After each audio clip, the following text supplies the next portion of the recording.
We talk on the phone every night. Love to. Assalamualaikum warahmatullahi wabarakatuh. Terima kasih untuk kesempatan yang diberikan buat saya. Baik, dalam video kali ini saya akan menjelaskan tentang materi mata kuliah kimia klinik, di mana materi yang akan saya jelaskan yaitu spesimen dahak. Yang pertama-tama saya akan memperkenalkan diri saya. Perkenalkan, nama saya Irene Atosela Rungamusi dengan NIM 183145201060, kelas B angkatan 2018, jurusan S1 Farmasi Universitas Negeri Makassar. Baik, yang pertama-tama saya akan menjelaskan tentang apa itu kimia klinik. Kimia klinik adalah ilmu yang membahas tentang jenis zat-zat yang terdapat dalam serum plasma, urin, cairan lambung, feses, dan sebagainya. Baik, saya akan masuk ke materi berikut, yaitu pemeriksaan sputum. Pemeriksaan sputum itu penting dilakukan untuk mendiagnosis etiologi berbagai penyakit pernafasan. Pemeriksaan mikroskopis dapat menjelaskan organisme penyebab pada berbagai pneumonia bakterial, tuberkulosis, serta berbagai jenis infeksi jamur. Yang berikut, kenapa harus melakukan pemeriksaan sputum atau dahak? Yang pertama yaitu ada indikasi, di mana indikasi pemeriksaan sputum adalah untuk mengetahui adanya infeksi penyakit tertentu seperti pneumonia dan tuberkulosis paru. Yang berikut adalah manfaat. Manfaat pemeriksaan sputum adalah bersifat mikroskopis dan penting untuk diagnosis etiologi berbagai penyakit pernafasan. Pemeriksaan mikroskopis dapat menjelaskan organisme penyebab penyakit pada berbagai pneumonia bakterial, tuberkulosis, serta berbagai jenis infeksi jamur, di mana pemeriksaan etiologi pada sputum dapat membantu diagnosis karsinoma paru, di mana sputum dikumpulkan untuk pemeriksaan dalam mengidentifikasi organisme patogenik dan menentukan apakah terdapat sel-sel maligna atau tidak. Yang berikut ada macam-macam pemeriksaan sputum. Yang pertama yaitu pewarnaan gram. Pewarnaan gram yaitu pemeriksaan dengan pewarnaan gram yang dapat memberikan informasi tentang jenis mikroorganisme untuk menegakkan diagnosis presentif. Yang berikut adalah kultur sputum, di mana yaitu pemeriksaan kultur sputum dilakukan untuk mengidentifikasi organisme spesifik guna menegakkan diagnosis definitif. Yang berikut adalah sensitivitas, di mana sensitivitas ini berfungsi sebagai pedoman terapi antibiotik dengan mengidentifikasi antibiotik yang mencegah pertumbuhan organisme yang terdapat dalam sputum. Yang berikut adalah macam-macam pemeriksaan sputum selanjutnya, yaitu ada basil tahan asam atau biasa disebut BTA, untuk menentukan adanya Mycobacterium tuberculosis yang setelah dilakukan pewarnaan bakteri ini tidak dapat mengalami perubahan atau alkohol asam. Yang berikut adalah sitologi, di mana untuk mengidentifikasi adanya keasaman atau karsinomia yang pada paru-paru. Sputum mengandung runtuhan sel dan pencobangan bakterial sehingga mungkin saya terdapat sel-sel maligna. Yang berikut adalah pemeriksaan Genexpert MTBA atau RF, di mana adalah suatu alat uji yang menggunakan sentrige berdasarkan nukleik asid ampicillin test NAAT, di mana secara otomatis untuk mendeteksi kasus TB dan resistensi rifampicin dan memberikan hasil dalam waktu jangka 2 jam. Yang berikut adalah adapun pemeriksaan spesimen tuberkulosis. Yang pertama dari pemeriksaan tuberkulosis yang pertama adalah sputum diambil, yaitu sewaktu pagi atau sputum pagi diambil pada 3 hari yang berbeda. Sputum diambil oleh penderita di tempat khusus, tidak banyak orang, bukan tempat lalu lalang bersirkulasi baik dan terkena cahaya matahari. Yang berikut adalah menggunakan wadah bersih dan kering, bermulut lebar dan bertutup air. Yang berikut ada cara pengambilan spesimen. spesimen sputum atau disebut dahak. Yang pertama spesimen atau pasien. Spesimen dahak itu atau pasien diberi penjelasan mengenai pemeriksaan dan tindakan akan dilakukan, dan dijelaskan perbedaan sputum di ludah atau air liur atau biasa disebut saliva. Air liur atau sekret hidung tidak dapat digunakan untuk mencari patogen penyebab infeksi saluran nafas bawah. Yang kedua, sebelum mengambil spesimen sputum, pasien diminta untuk berkumur dengan air matang. Bila memakai gigi palsu, sebaiknya dilepas terlebih dahulu. Yang berikut adalah bila pasien mengalami kesulitan mengeluarkan sputum, pasien diberi obat pengencer dahak atau dilakukan induksi. Yang berikut adalah yang keempat adalah pasien diminta untuk menarik nafas 2-3 kali, kemudian dikeluarkan nafas bersamaan dengan batuk yang kuat dan berulang sampai sputum keluar. Yang berikut adalah yang kelima adalah sputum yang dikeluarkan ditampung langsung di dalam wadah dengan cara mendekatkan wadah ke mulut.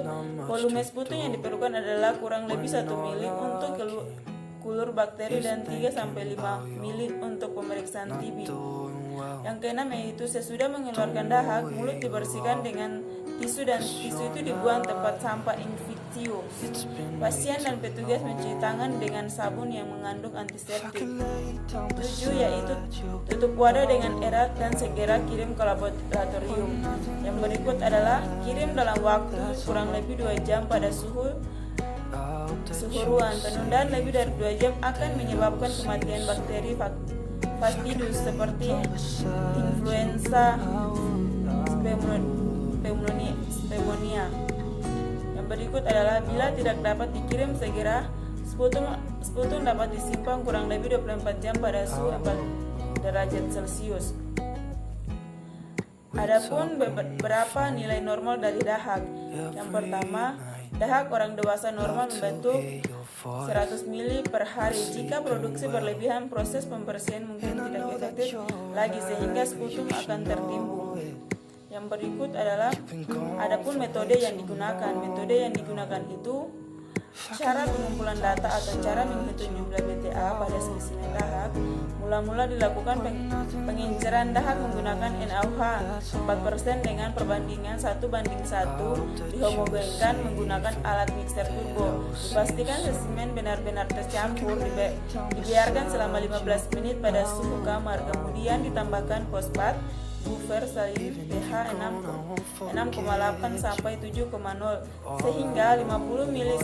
Setelah itu sentrifuge dengan kecepatan 300 pm selama 15 menit. Supernatan dibuang secara perlahan dan endapan dikembalikan 1-2 mili PSD TDS atau 6,8 sampai 7,0. Selanjutnya diambil 100 menggunakan mikropipet dibuat dengan preparat atau smear mikroskopik, lalu dikeringkan di atas hot plate. Yang berikut adalah hal yang perlu diperhatikan dalam penanganan atau pengambilan spesimen. Yang pertama adalah saya akan menjelaskan tentang jenis spesimen yang diperlukan. Yang pertama pada sputum dahak atau Mycobacterium tuberculosis, Streptococcus pneumoniae, Corynebacterium diphtheria, di mana waktu pengambilan spesimen yaitu disesuaikan dengan kepentingan dan tujuan pemeriksaan agar didapatkan hasil yang tepat dan meyakinkan.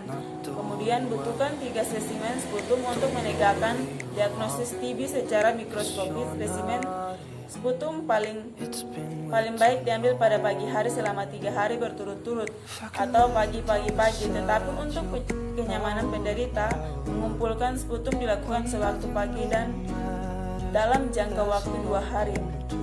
Kemudian, adapun jumlah atau banyaknya spesimen. Jumlah spesimen yang diambil harus sesuai dengan kebutuhan. Yang berikut adalah tempat penampungan spesimen harus memenuhi syarat atau syarat bersih atau steril, di mana sebaiknya dilakukan sterilisasi autoklav. 2. Yaitu wadah yang digunakan sesuai dengan kebutuhan. Yang berikut adapun syarat pot sputum yang ideal. Yang pertama, sekali pakai. Yang kedua, bahan kuat, tidak bocor dan tidak mudah pecah. Yang ketiga, tutup berulir, dapat menutup rapat. Yang keempat, plastik jernih dan tembus pandang. Mulut lebar, diameter 6 cm dan dapat ditulis dengan benar. Yang berikut adapun klasifikasi sputum atau biasa disebut dahak. Yang pertama, sputum banyak sekali dan purulem kemungkinan proses supraktif.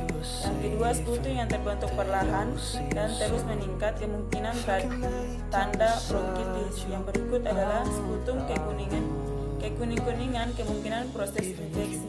Yang berikut sputum hijau kemungkinan proses penimbunan nanah. Warna hijau ini dikarenakan adanya perdoperoksidase. Sputum hijau ini sering ditemukan pada penderita bronkiektasis yang penimbunannya sputum dan bronkus yang melebar dan terinfeksi. Yang berikut adalah sputum merah muda dan berbusa kemungkinan tanda edema paru akut. Yang berikut adalah sputum berlendir, lekat atau abu-abu atau putih, kemungkinan tanda bronkitis kronik. Yang berikut sputum berbau busuk, kemungkinan tanda abses paru atau bronkiektasis. Yang ke-8 adalah berdarah atau hemotisis, sering ditemukan pada tuberkulosis. Yang berikut adalah berbusa putih, mungkin berasal dari obstruksi atau bahkan edema. Adapun penjelasan dari tuberkulosis. Tuberkulosis itu adalah merupakan salah satu penyakit yang tertua yang pernah diidentifikasi dari manusia. Tuberkulosis adalah penyakit menular langsung yang disebabkan oleh kuman TB, Mycobacterium tuberculosis, di mana sebagian besar kuman TB menyerang paru, tetapi dapat juga mengenai organ tubuh lainnya. Tuberkulosis masih merupakan penyakit penting sebagai penyebab morbidtas dan mortalitas dan tingginya biaya kesehatan.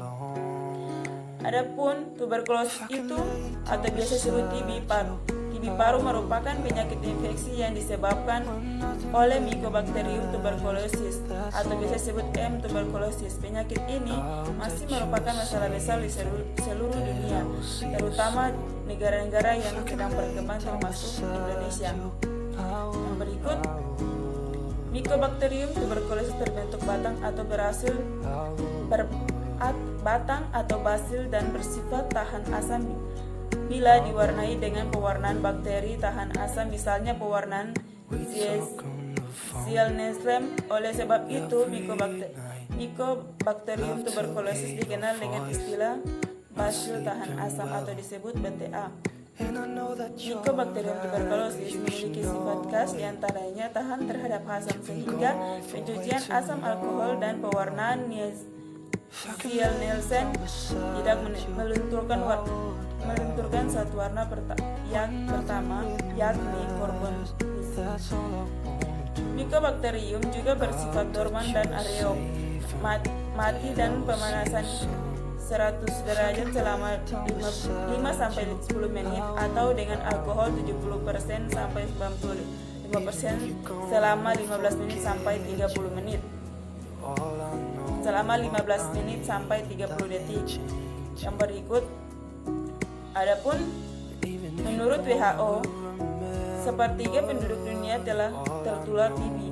Tahun 2000, lebih dari 8 juta penduduk dunia menderita TB aktif. Penyakit TB bertanggung jawab terhadap kematian hampir 2 juta penduduk setiap tahun. Sebagian besar terjadi di negara berkembang. Kematian akibat TB telah banyak daripada kematian akibat malaria dan AIDS. Pada wanita, kematian akibat TB lebih banyak daripada kematian karena kehamilan, persalinan, dan nifas. Menurut perkiraan antara tahun 2000 sampai 2020, kematian TB meningkat sampai 35 juta orang.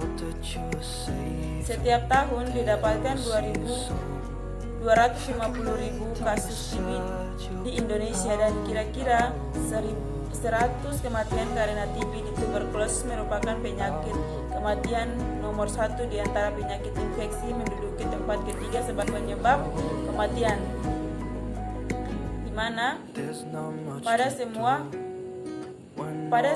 umur setelah penyakit kardiovaskuler atau biasa disebut penyakit jantung dan penyakit infeksi saluran nafas akut.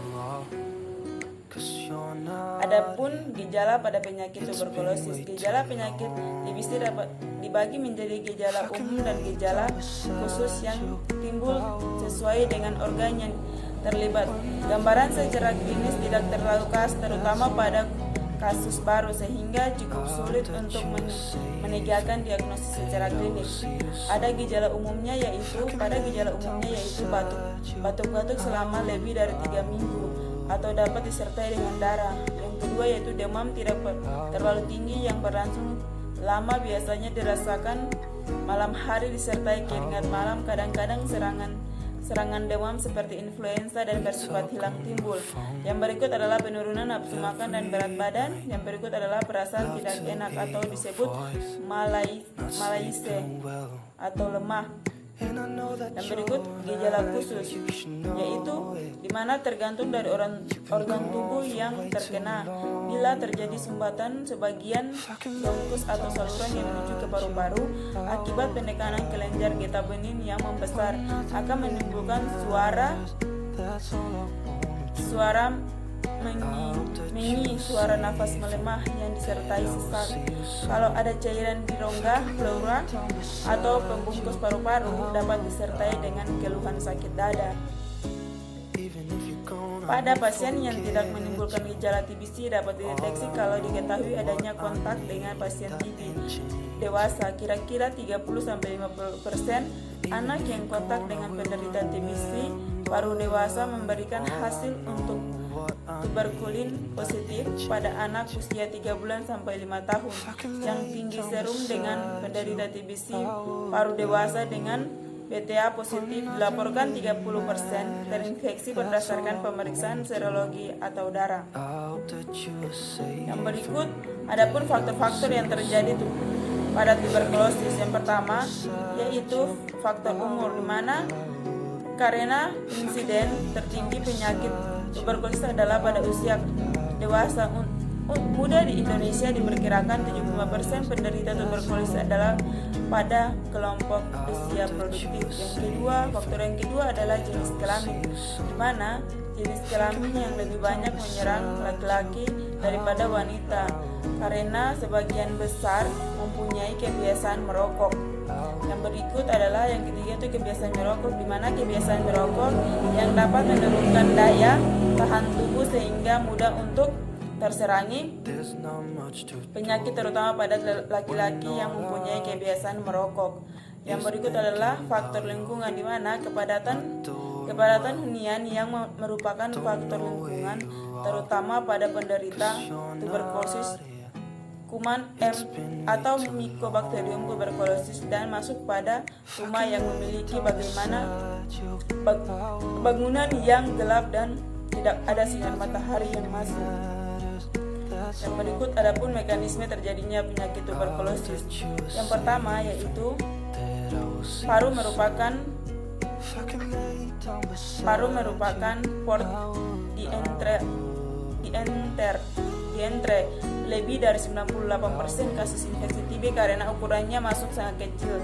Kuman TB adalah peracik klinik atau droplet nuklei yang terhirup dapat mencapai alveolus.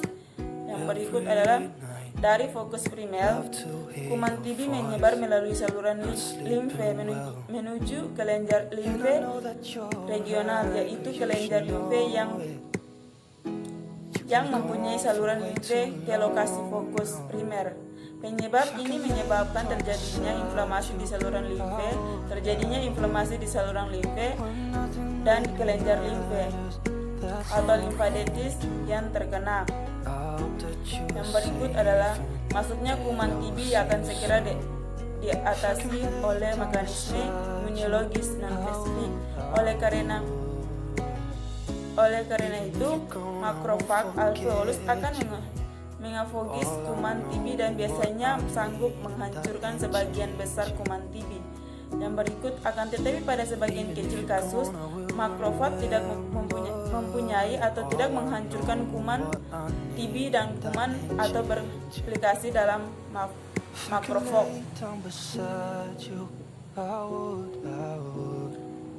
Baik, yang berikut adalah adapun